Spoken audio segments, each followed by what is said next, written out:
Traffic Safety welcomes you to Freeway Driving. We're going to explore the safest ways to maneuver on today's freeways. We'll cover questions like, what's the best way to merge onto a fast-moving, multi-lane highway? How should you handle the mysterious weave lane? And how do you know when you've finally reached your exit? All this and more in Freeway Driving. Welcome to Driving Safety. I'm Patrice King-Brown. I'm John Burnett, and we're here today to talk about driving safely on superhighways. Freeways. Fast, multi-lane, limited access roads. Today's and tomorrow's. The highways of tomorrow are already being planned by federal and state departments of transportation. Smart highways of the future may control the speed of our cars and provide drivers with traffic data through in-car information systems. It's a project that won't depend on building new roads, but will simply make our present highway system work much more effectively through the use of technology. Even though the highways of tomorrow will be a significant advance, let's not underestimate the value of our current freeway system.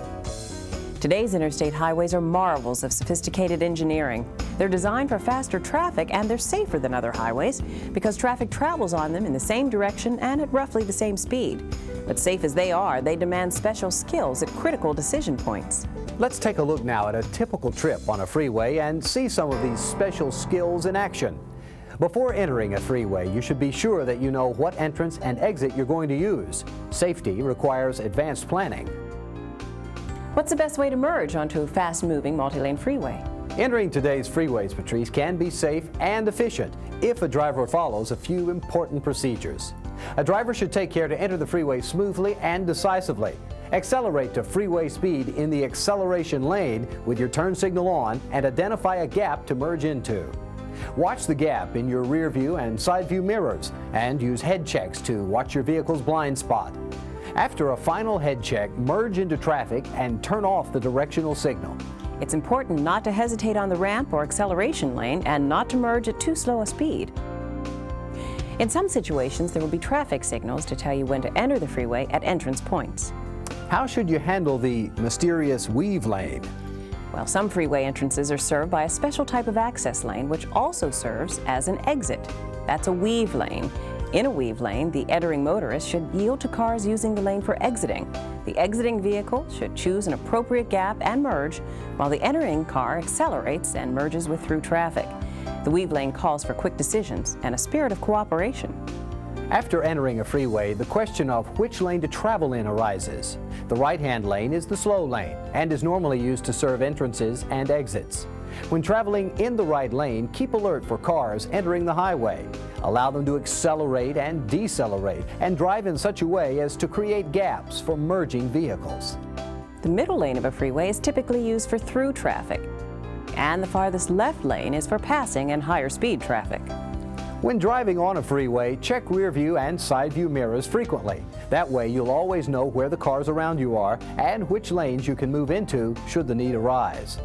When changing lanes, however, even if you think you know where neighboring vehicles are, be sure to signal your intentions and make a head check of your vehicle's blind spot before moving.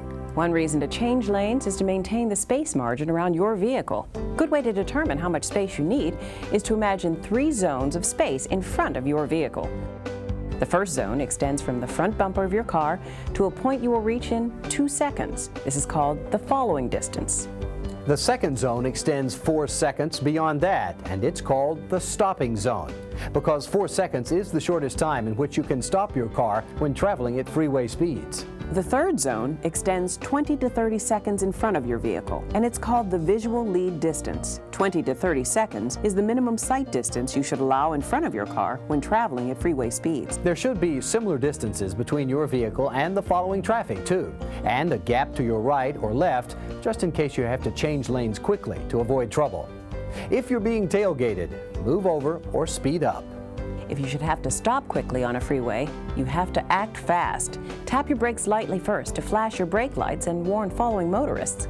Then stop as quickly and as smoothly as possible.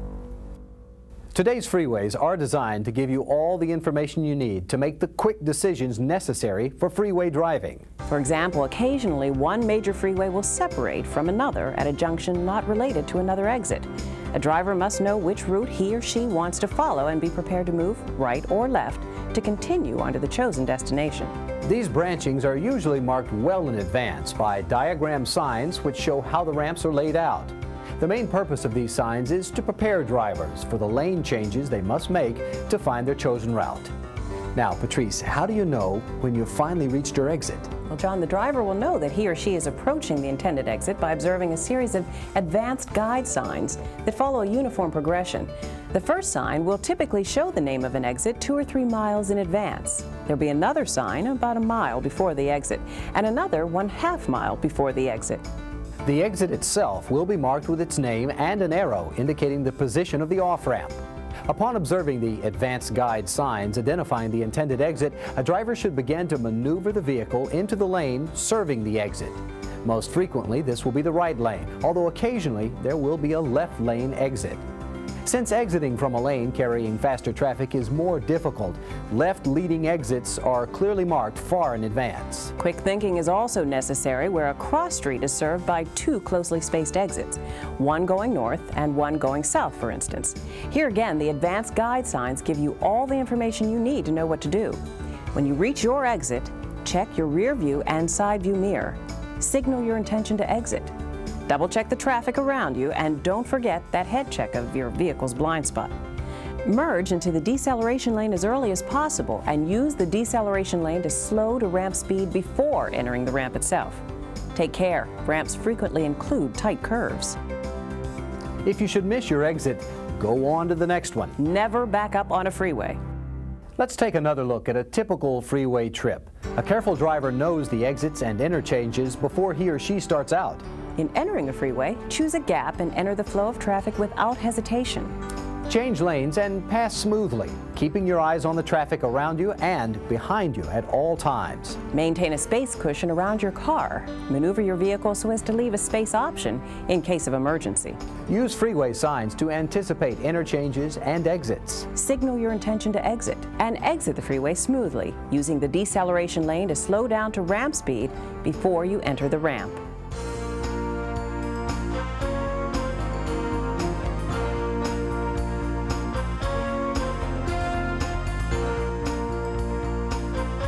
You know, when you want to get from one place to another, freeways like the ones we've seen here are the best roads you can choose. That's right, and the skills and habits that you've seen presented here are your best bet for a safe and pleasant trip. Thanks for joining us, everybody.